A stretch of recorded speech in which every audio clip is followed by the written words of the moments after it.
Hi, everybody. We are going to talk about consciousness for this chapter.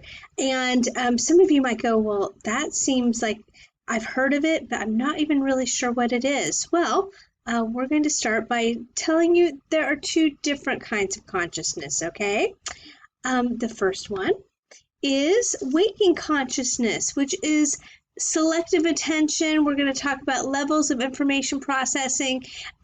We're also going to talk about sleep and dreams. Yes, that is another kind of consciousness. And so we're going to include why do you sleep? What we call biological rhythms, which are circadian rhythms. We're going to cover sleep disorders like night terrors and sleepwalking. And of course, we are going to cover a little bit about dreams. However, if you were really looking forward to, being able to figure out why you dreamt that there was a tiger coming out of your closet, I am probably not the person to do that. I know there are a lot of books out there who theorize what your dreams mean. I have my own theory about dreams, so we'll talk more about that as we continue on. Let's get started, though, with the history of consciousness, okay? So the history basically says that psychology began as a science of consciousness. Of course, later on in psychological history, the behaviorists argued that argued about alienating consciousness from psychology. If you couldn't measure it, it didn't count for behaviorists. And of course, how do you measure your levels of consciousness? However, around 1960, mental concepts such as consciousness started re-entering psychology. So let's define consciousness. It is your awareness of yourself and your surroundings. That definition may make the concept seem really simple, but many different experts offer many different definitions of consciousness. Some experts say the main ingredients of consciousness are the ability to monitor and control what's going on both inside and outside of your mind. Other basically researchers say that the ability to think about our thinking is the heart of consciousness. Now that's a little confusing, thinking about your thinking. Still others say that what makes you conscious is your ability to pick up on inattention, what you intend to do and what others intend to do.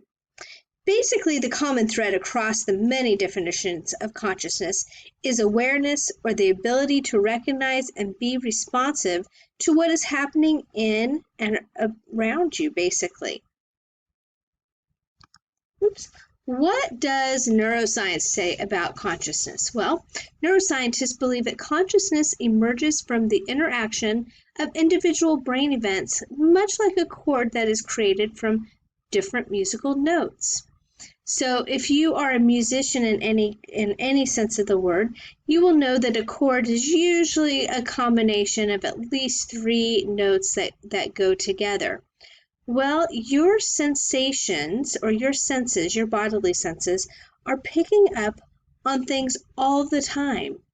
But there is no way that you can actually pay attention to all of those things at once. And we'll talk a little bit more on that as we continue. Well, that actually brings us to that. We have what is called selective attention, which is our conscious awareness processes only a small part of what we experience. We intuitively make use of the information we are not consciously aware of. Basically, we're saying there's an estimate of that we, with our 5 senses, 11,000 bits of information are available per second. But we consciously process only about 40. So I'm going to have you watch this really fun TED Talk on selective attention.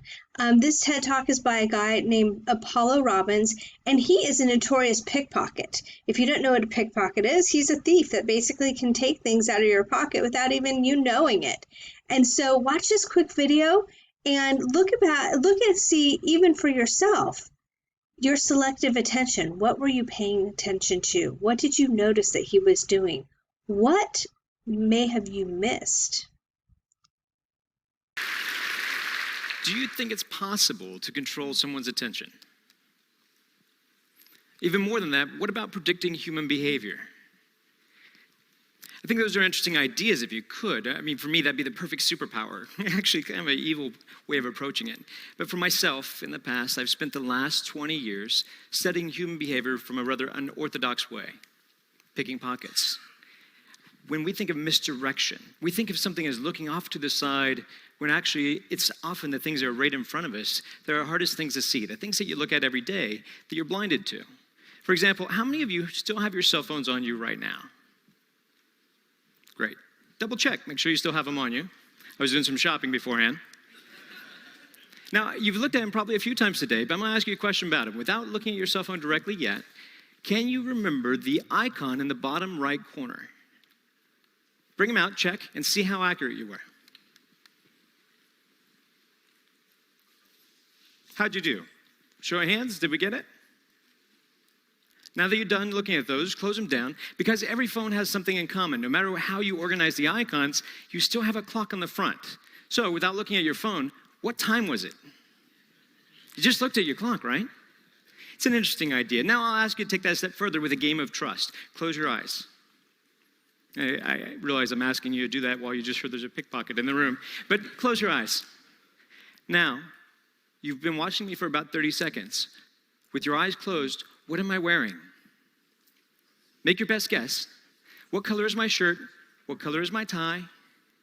Now open your eyes. By show of hands, were you right? It's interesting, isn't it? Some of us are a little bit more perceptive than others. It seems that way. But I have a different theory about that model of attention. They have fancy models of attention, Posner's trendy model of attention. For me, I like to think of it very simple, like a surveillance system. It's kind of like you have all these fancy sensories, and inside your brain is a little security guard. For me, I like to call him Frank. So Frank is sitting at a desk. He's got all sorts of cool information in front of him, high-tech equipment. He's got cameras. He's got a little phone that he can pick up, listen to the ears, all these senses, all these perceptions.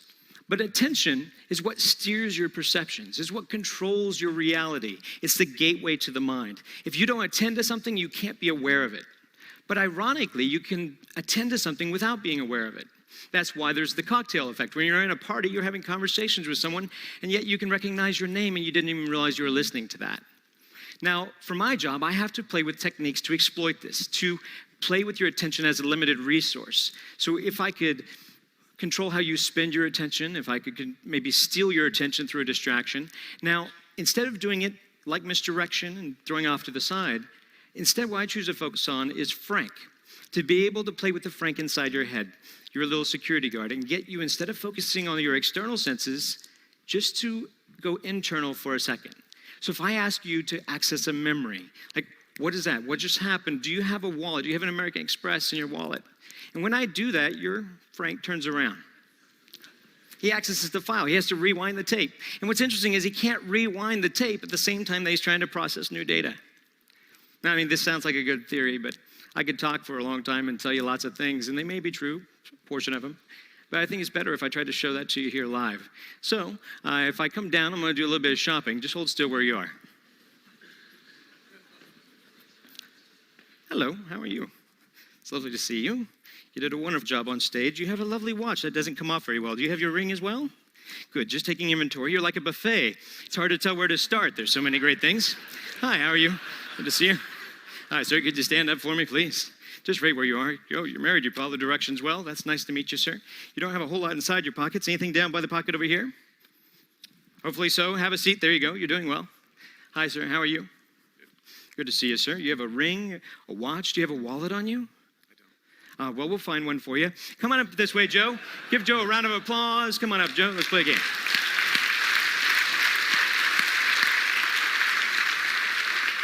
Pardon me.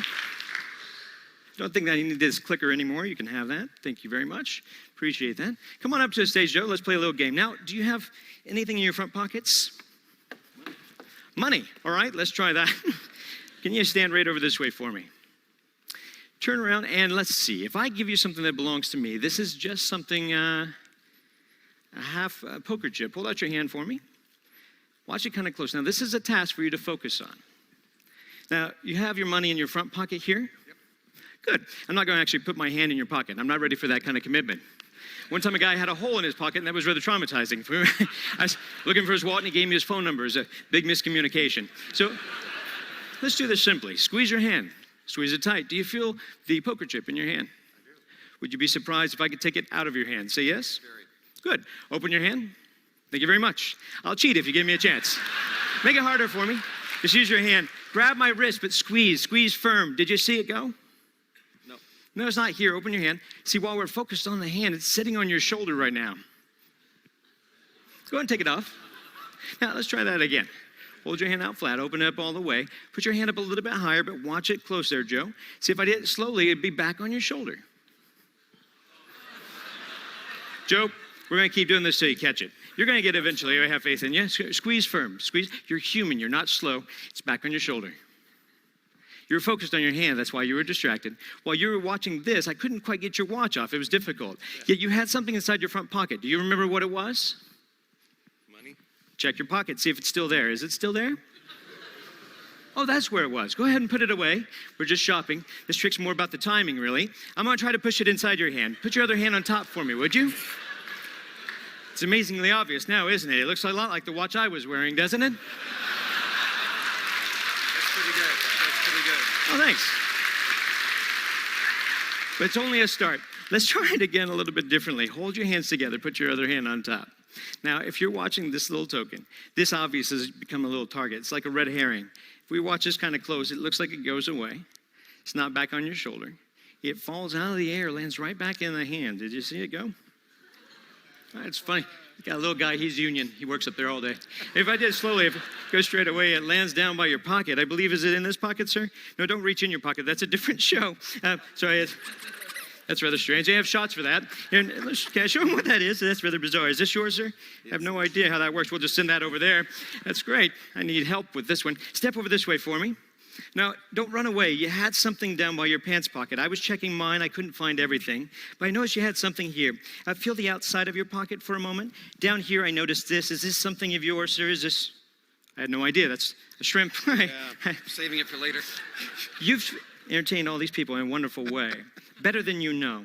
So we'd love to give you this lovely watch as a gift. Hopefully it matches his taste. But also we have a couple of other things. A little bit of cash. Yep. And then we have a few other things. These all belong to you, along with a big round of applause from all your friends. Joe, thank you very much.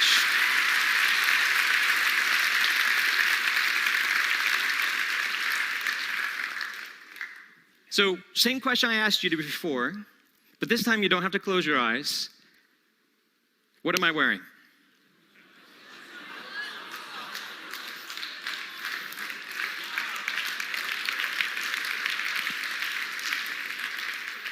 Attention is a powerful thing. Like I said, it shapes your reality. So I guess I'd like to pose that question to you. If you could control somebody's attention, what would you do with it? Thank you.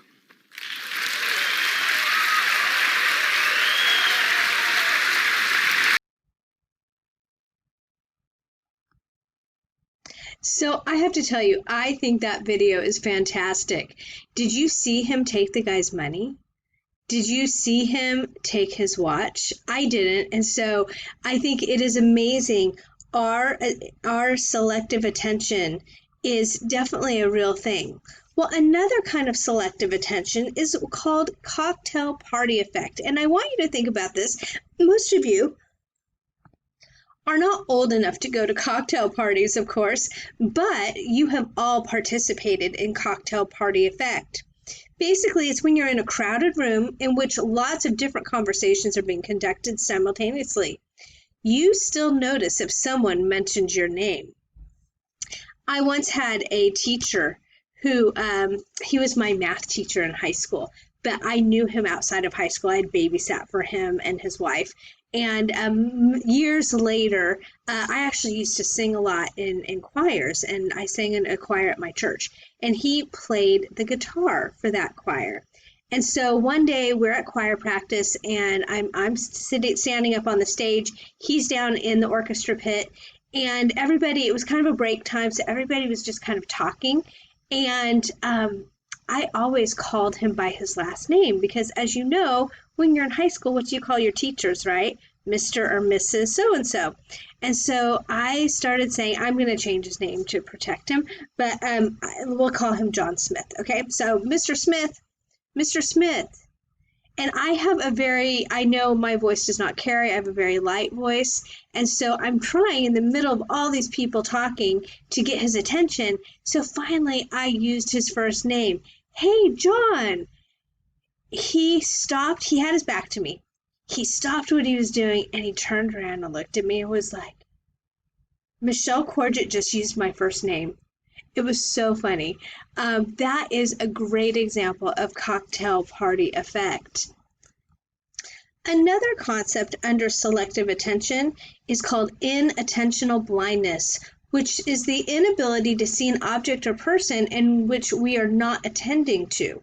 So a study by Simons and Chabris in 1999 showed that half of the observers failed to see the gorilla-suited assistant in a ball passing game. So I know we kind of already gave it away, but I want you to watch the video below, and you basically count.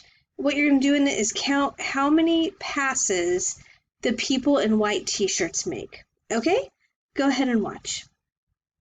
This is a test of selective attention.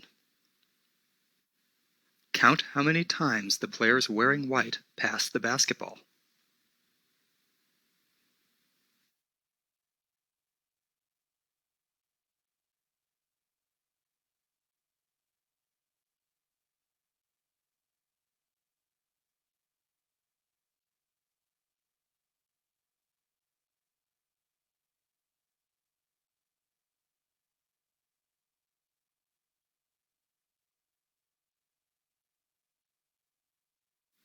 How many passes did you count?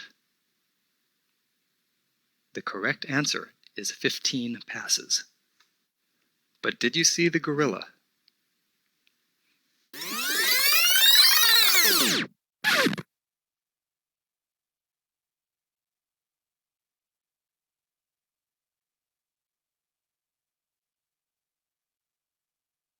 This video is from research by Daniel Simons and Christopher Chabris and is copyrighted. So did you get it? Did you count 15?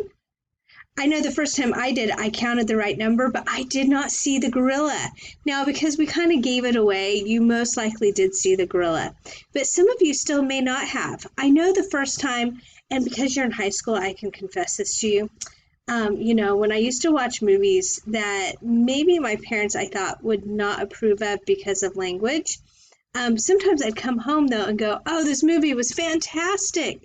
And so I would recommend it because the first time I watched it, I was so focused in on like what the plot line was and what was going on. And I missed some of the language. And so when I watched it a second time, I already knew what was going to happen.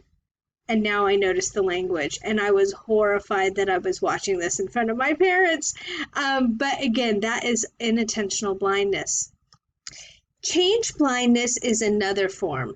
It's a form of inattentional blindness in which 2/3 of individuals giving directions fail to notice a change in the individuals asking for directions. So watch this video and see what you think. Some of them, I know it's a little bit long, but I will tell you, just watch it to the end because it really is. There are some really funny, very noticeable differences that people don't actually get. Most of us think we're pretty observant, but with a bit of mind control, I wanted to see if I could make these people take even the most obvious things for granted. Excuse me. Do you know how to get to Trinity Church from here? Yeah. You see that church down there?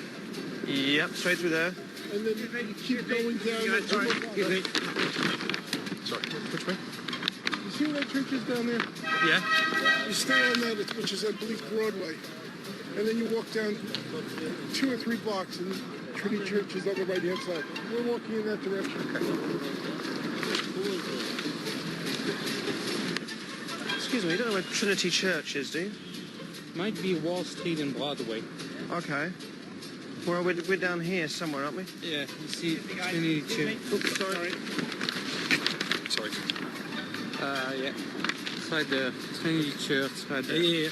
If you keep going that way, you'll hit Broadway, then you go down a couple of blocks. Okay. And, Thanks very much. That seemed almost too easy, so later on I see how far I can take it. Excuse me, do you know where Trinity Church is? It's in that direction. Okay. Last time I switched with someone who looked a little bit like me, but where's the fun in that? You know who best direct you? The other side. You see where that lady's standing? Sure. That's the pool. No, the lady in the gray. The other side. Yeah, the other side of the But pool. you say you don't know where it is? Exactly what street? No, but it's in that direction. Okay. Yeah, okay? Excuse me. Do you know where Trinity Church is from here? Yeah, fine.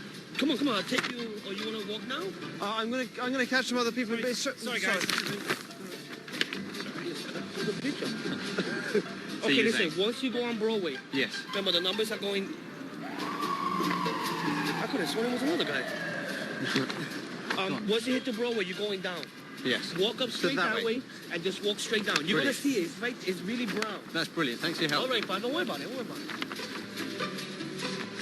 Excuse me. Do you know where Trinity Church is? Ah, great. Where are we on here? We sort of there. We're right here. Right, thank you. Go on. We are Brooklyn Bridge. You want to cross over there, go down Broadway, and you'll be right there. Okay, thank you. Excuse me, mate. Do you know this area? Do you know the area? Do you know Piccadilly Circus? You need to go the tree. So through there? Yeah, through the through Leicester Square. Oh, sorry. Sorry, go on for me. Where? If you keep going that way, This way? you'll get to Piccadilly Circus. Oh, thank you very much. problem. Oh, luck. careful of the car. Cheers, mate. Thank you. Excuse me. Are you familiar with this area? No. No. Okay. All right. What are you trying to look at? Piccadilly Circus. Piccadilly Circus. Cousin Yeah. Bob, can you hear? Piccadilly Circus is Oh, right sorry. here. Hang on. Sorry. Sorry, which? I just saw it right here. Okay, so is that straight over? Definitely not that way. Piccadilly Circus is, I know it's that direction. Over that way. I'm sorry, here Okay. we go. Okay, thank you.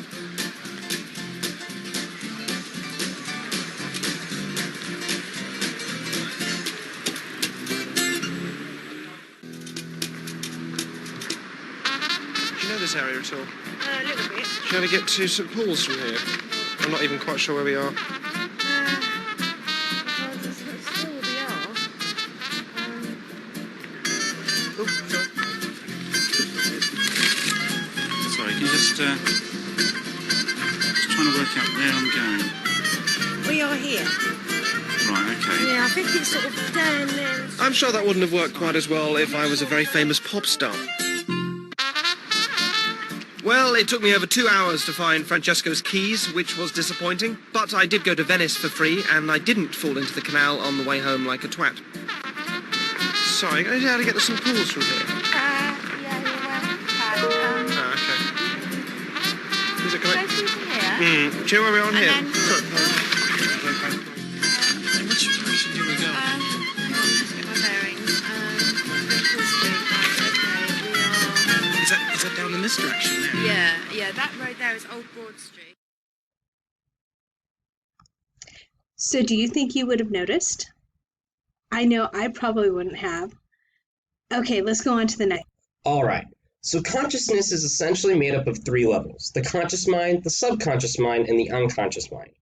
The unconscious mind processes information simultaneously on multiple tracks, while the conscious mind processes information sequentially. Now, whenever I think of consciousness, I like to think of it like an iceberg. The conscious mind is the part that's above the surface of the water. We can easily make it out, it's recognizable. The subconscious mind, while not being extremely deep, is in fact under the surface of the water. But you can sort of recognize what it's made up of, but not exactly. The unconscious mind, however, is extremely deep under the water. We can hardly recognize it, and it's almost explicitly made up of repressed information and experiences, and it has more of an impact on our behaviors. So to put in everyday kind of language and lingo, let's use some common examples, okay? In your conscious mind, let's say you had a sunburn. Well, you would be very conscious that it hurt, right? I know I burn very easily, and I went to the lake this week and I got a burn on my leg. It hurts whenever I bump against it or rub clothes on it or something like that. That's within my conscious mind. But let's say you are just like hanging out and somebody goes, hey, do you hear that noise? Well, maybe that noise was in the background and it was in your subconscious. You didn't really think about it until it got brought to the surface because somebody asked you about it. Okay, so that is the subconscious. The unconscious mind is, you know what? Maybe somebody talks about something that makes you feel really uncomfortable and you didn't even realize it was going to make you feel uncomfortable because that was all in your unconscious. So those are examples of the 3 levels of the conscious mind. By the way, did you notice anything out of the ordinary in the last lecture slide? Maybe go back and check it out if you didn't. So this brings us to biological rhythm. Okay, so we have a lot of different biological rhythms in our bodies. The first one is, we have actually yearly rhythms. Did you know that like in the fall, you get more hungry? Isn't that kind of interesting? This is why in the fall, think about it. You eat a lot more comfort food usually. Women have a biological clock, a rhythm when it comes to their 28-day menstrual cycle. And we all have circadian rhythms, which occur on a 24-hour cycle and includes sleep and wakefulness. This is termed our biological clock, and it can be altered by artificial light. If you ever have a night job, which it's really tough, it can be something that really does help sleep is by getting like blackout shades and things like that. So it's kind of funny. We actually have our circadian rhythm actually really gets us during jet lag. If you've ever done any amount of traveling where you're going either east or west, it doesn't work north or south, but east or west, you usually get some kind of jet lag, either going east or going west. I feel like it happens more when you fly east, and the statistics tell us that. Believe it or not, if it is a competitive sports team, visiting teams that fly east only win 37% of their games. Visiting teams that do not travel outside of their time zone win 46% of their games. Visiting teams that fly west win 44% of their game. And so it just proves that, yes, sleep deprivation can be a problem. Okay, so let's talk about sleep. It is defined as the periodic, natural, reversible loss of consciousness. Usually when you're deep in your sleep, you are very unaware of what's going on around you. We're going to talk about, though, how there are different stages in sleep. And so those different stages actually do have different levels of consciousness with them. We have those stages. We measure sleep about every 90 minutes. We pass through a cycle of 5 distinct sleep stages. And how do we figure this out? Well, see this picture of this poor guy here sleeping with all of these wires attached to his head. This is an EEG. They are tracking his sleep or his brain waves while he sleeps. This is called a sleep study. If you have a family member who suffers from sleep apnea, they most likely have gone through a sleep study. So this EEG, it's recording typical of awake brain and 5 sleep stages. So sleep is very active. It's not that your brain just falls asleep. Your resting waves are alpha waves. And you'll see right through here, they're not very active. I mean, it seems like there's a lot of them going right next to each other, but they're not tall waves, right? When you hit your first stage of sleep, it looks a little different. Your second stage starts looking even more different. Look at your stage 4 sleep. It seems to be one of your waves are really active right there. So when you're awake but relaxed, when an individual closes his eyes but remains awake, his brain activity slows down to a large amplitude, and slow, regular alpha waves, basically, they are going through the whole time. So a meditating person exhibits an alpha brain activity.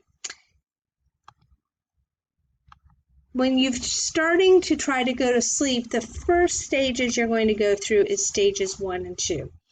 During early light sleep, the brain enters a high amplitude, slow, regular waveform called theta waves. A person who is daydreaming also shows theta activity. Sleep stages 3 to 4. By the way, you do not have to know the specific kinds of waves, the theta, alpha, or delta, or beta, but just this is for your information. During the deepest sleep is stages 3 to 4. The brain activity slows way down, and there are large amplitude, slow delta waves.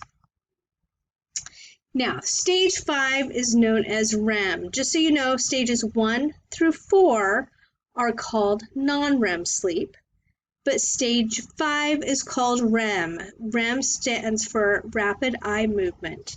So after reaching the deepest stage, which is stage 4, the sleep cycle starts moving backwards towards stage 1. So it's not like it just you keep on going deeper.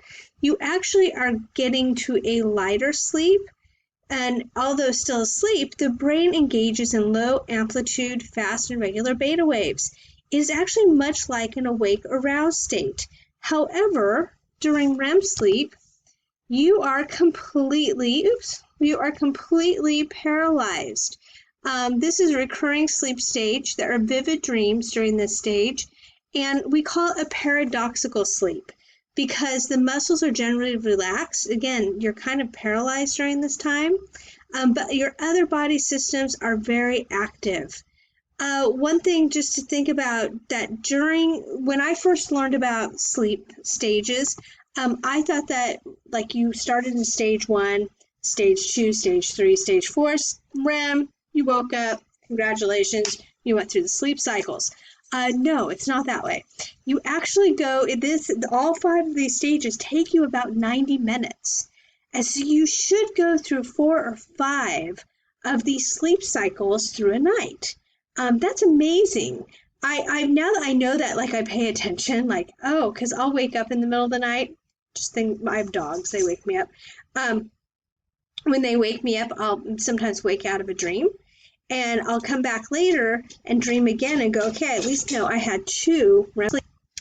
Interestingly, though, with each 90-minute cycle, your stage 4 sleep actually decreases and the duration of your REM sleep increases. So why do we sleep? Well, we spend about 1/3 of our lives sleeping. Some of you probably spend a little bit more, but if an individual remains awake for several days, immune functions can deteriorate, your concentration can deteriorate, and really you have a higher risk of accidents. Think about this. I had a friend when she went to MJC, she was in the speech team, and speech and debate team. And so she went to nationals and she won. Her speech was on sleep deprivation and interns or doctor interns. And the research she had was incredible and scary. She actually had stories of doctors who fell asleep while standing over a patient in surgery. Wow, do you want your doctor sleep deprived? I don't think I want my doctor sleep deprived. That's a scary situation. Sleep deprivation can cause, of course, fatigue, impaired concentration, creativity, and communication. Emotional irritability. How many of you get cranky when you get too tired? And of course, a depressed immune system. How many of you get sick during like Christmas break because you've been, pushing the limits during finals week and you are sleep deprived and your body just can't handle it anymore? So here's a little checklist. Are you sleep deprived? Do you need an alarm clock in order to wake up at the appropriate time? Is it a struggle for you to get out of bed in the morning? How about weekday mornings I hit the snooze bar several times to get more sleep? I feel tired, irritable, and stressed out during the week. I have trouble concentrating and remembering. I feel slow with critical thinking, problem solving, and being creative. Ooh, maybe some of you do this. I often fall asleep watching TV. I often fall asleep in boring meetings or lectures or in warm rooms.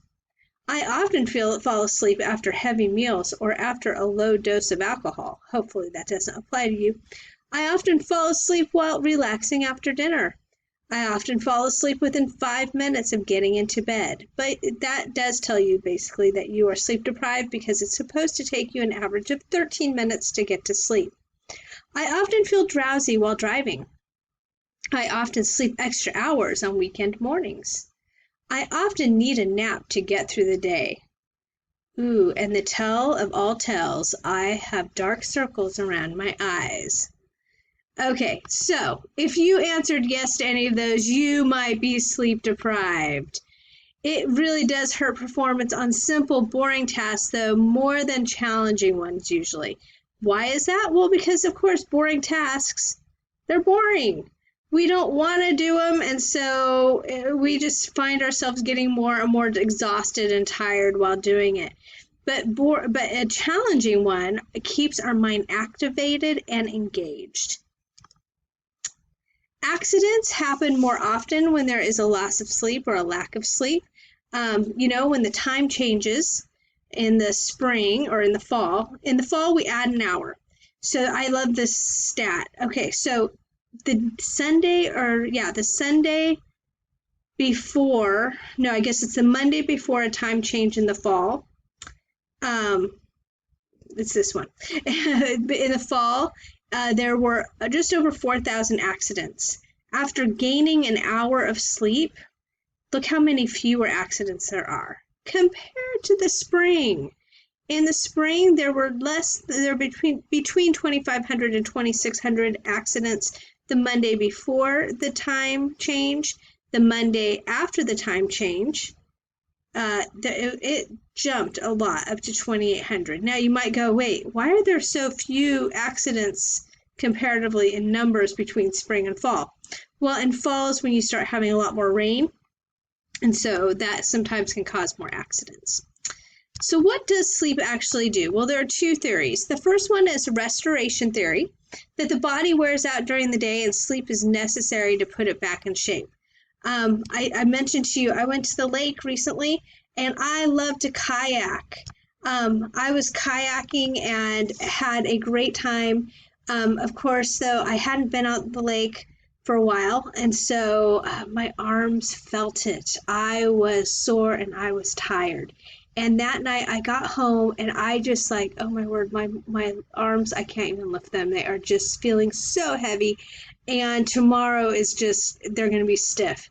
No, they were not stiff. I went to bed on time, had a really great night's sleep. That was one plus from going out and working out and kayaking. But in the morning, my body felt restored. My arms were not sore at all. And I felt functional and good. Adaptive theory basically says sleep emerged in evolution to preserve energy and protect during the time of day when there's little value to being awake and it's considerably more dangerous. So the hunters and gatherers, think about this. They slept through the night because it wasn't safe for them to be out in nature in the middle of the night. That's when the predators were out. So there are individual differences in sleep drive. There's what is called a non-somniac. Non-somniacs actually sleep far less than most and don't feel tired during the day. I have a friend who she goes to bed every night at midnight and she gets up at 4 a.m. and goes to the gym. I'm wondering, how are you even functioning? But she is a non-somniac. She just doesn't need as much sleep. Insomniacs, though, have a normal desire for normal sleep, but they're unable to and feel tired during the day. Now, here's something to consider, though. Insomniacs are not necessarily people who struggle going to sleep at the beginning of the night. Sometimes they are, but sometimes they have no problem going to sleep, but they struggle in staying asleep through the night. So that is an insomniac. Insomnia is a sleep disorder. It's the persistent inability to fall asleep or to stay asleep. Another sleep disorder that you may have heard of is narcolepsy. It's the overpowering urge to fall asleep that may occur while talking or standing up. I actually had a friend who he had sleep apnea. He was on 120 bypass one night, and he had his window down because he knew he had this issue. And so he had his window down, letting the cool air hit his face, and he had his arm kind of resting on the side of the car. The next thing he knows is the pain on his arm is what woke him up, because he had fallen asleep. And narcolepsy, they fall directly into REM sleep. They don't go through stage 1, stage 2, stage 3, stage 4, and then REM. They go directly into REM. So he went directly into REM, and the next thing he knows, his car is on its side, sliding down an embankment. And luckily, his arm didn't go out the window, or else it probably would have been awful. It just got a lot of road rash. Yeah, it is dangerous for him to drive. He has to take a certain medication to basically keep him awake. Another sleeping disorder is called sleep apnea, which is failure to breathe when you're asleep. You might be going, wait, what? How does somebody stop breathing or not have failure to breathe? Well, it can be very dangerous. I know somebody who he has sleep apnea. He was just exhausted all the time.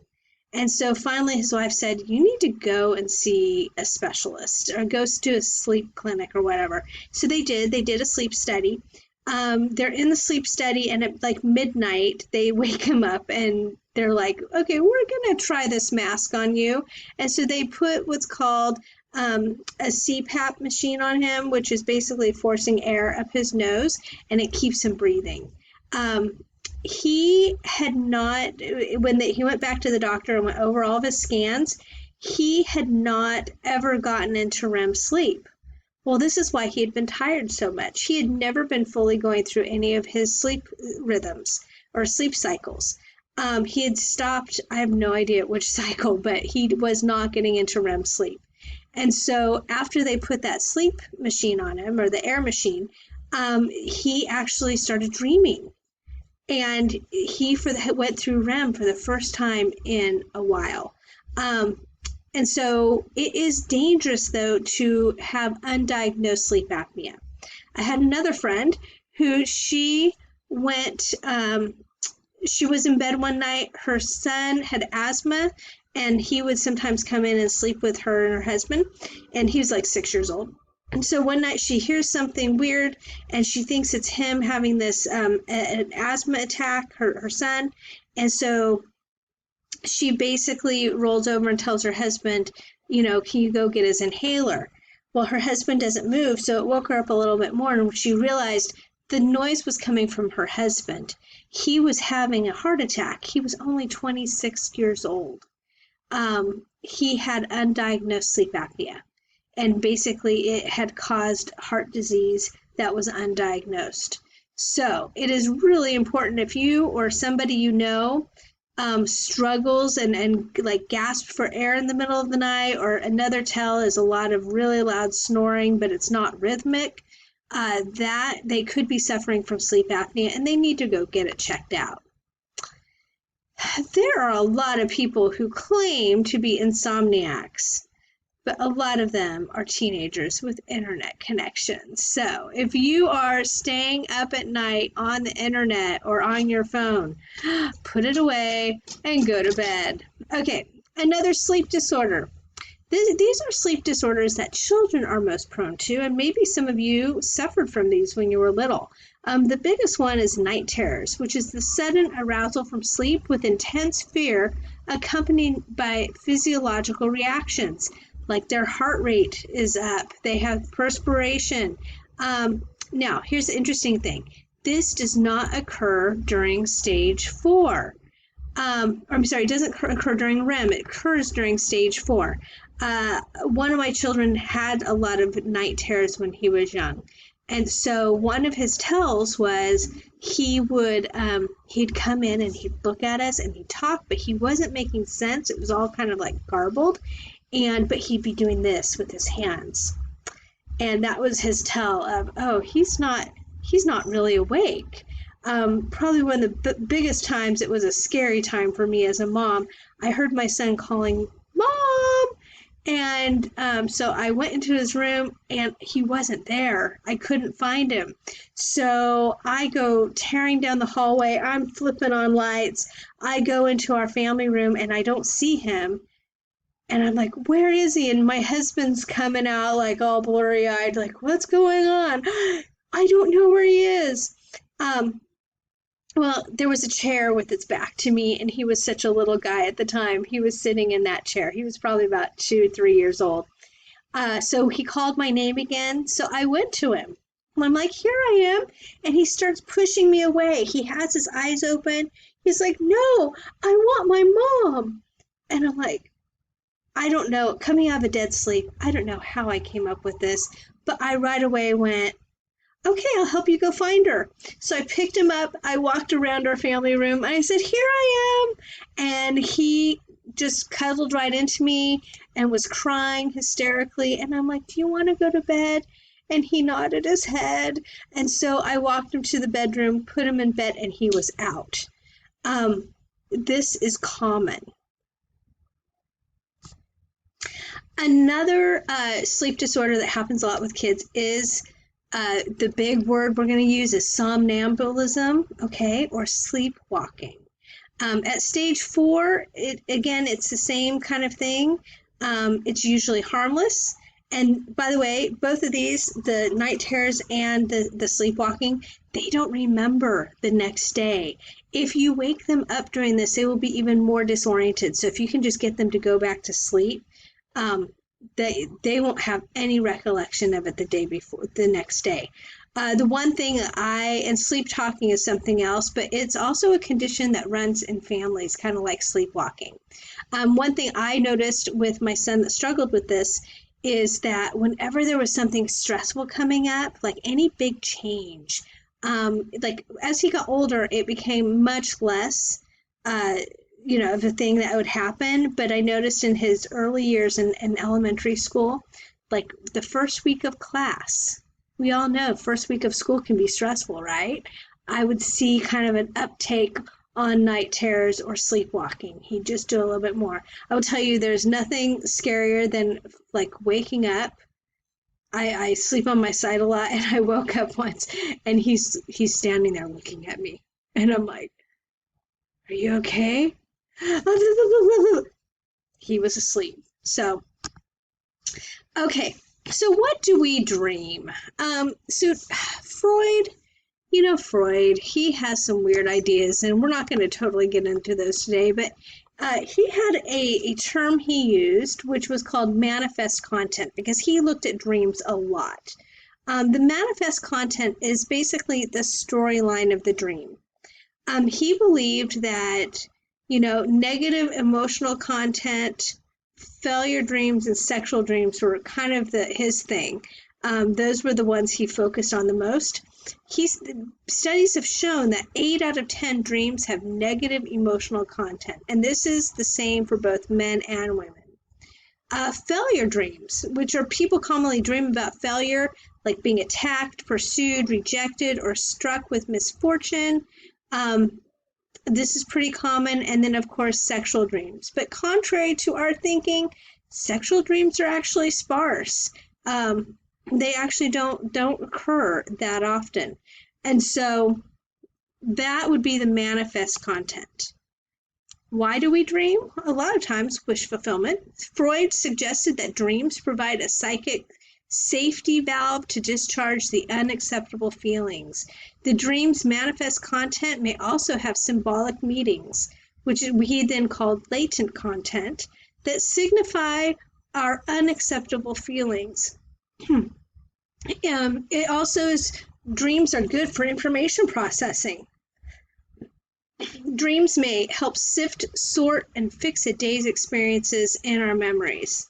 And then they have a physiological function. Dreams provide the sleeping brain with a periodic stimulation to develop and preserve neural pathways. So you might be thinking, okay, actually we have 2 more things. Activation synthesis theory suggests that the brain engages in a lot of random neural activity, and dreams make sense of this activity. And then cognitive development says some researchers argue that we dream as a part of a brain maturation and cognitive development.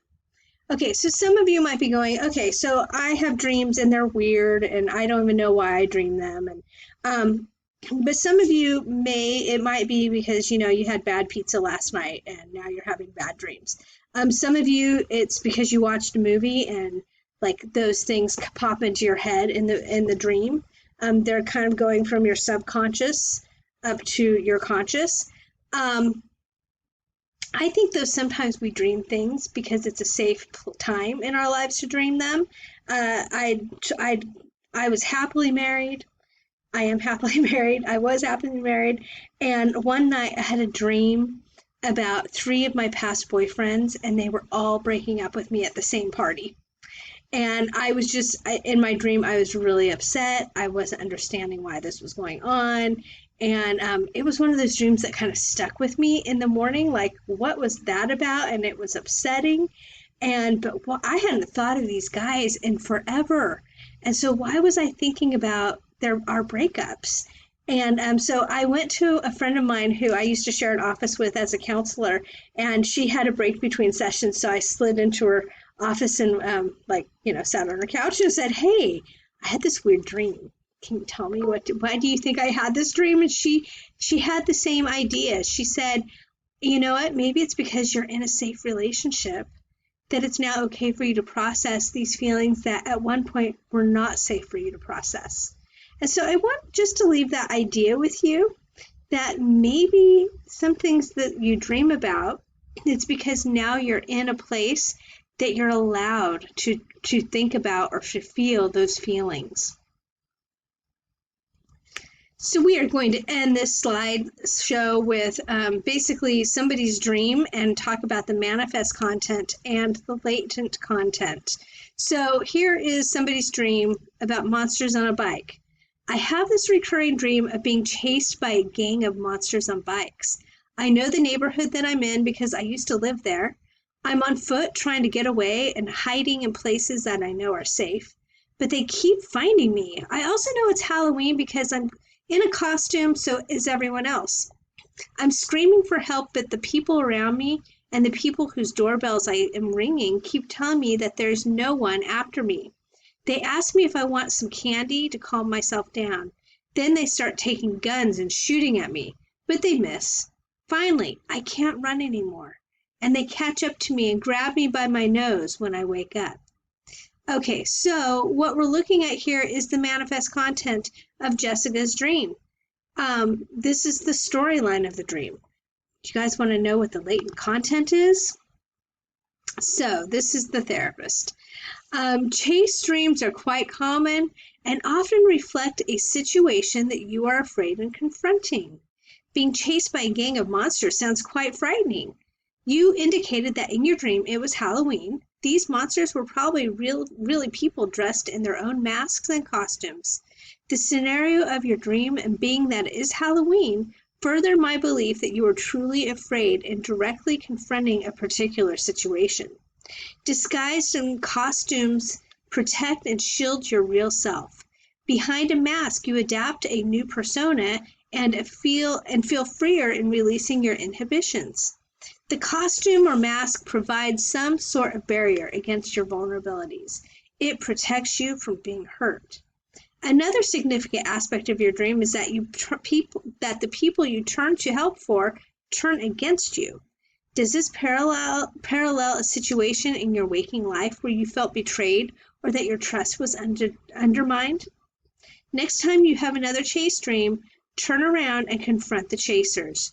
You may be surprised to find that what you are running from is not at all that frightening.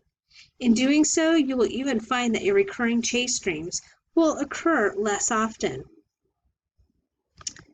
Now, again, sometimes a clown is just a clown. Sometimes you might be dreaming, I was camping with my family. Well, that might be based on a memory of you camping with your family. Sometimes dreams just are dreams. But sometimes, they are trying to tell us something. So that's just something to think about. Thanks for listening, and hopefully you will enjoy doing the dream journal this week. The key is, and I know some people are like, but I don't remember my dreams. Well, make sure you write that in there. Say I don't remember my dreams, because I at least need to have a record that you tried to do it. But one thing I find is that if you leave a piece of paper right next to your bed at night, first thing in the morning, grab that piece of paper and write your dream down. It turns out that a lot of times it's literally by the time we get out of bed and we get in the shower or we go use the bathroom or whatever our morning routine is, we will forget our dream in that period of time. But if you do it as soon as you wake up, believe it or not, you may be surprised what you're going to remember. So do the dream journal. I need you to do 5 out of 7 nights. And good luck. I think it will be fun for you to kind of hopefully maybe see if there's any patterns going on.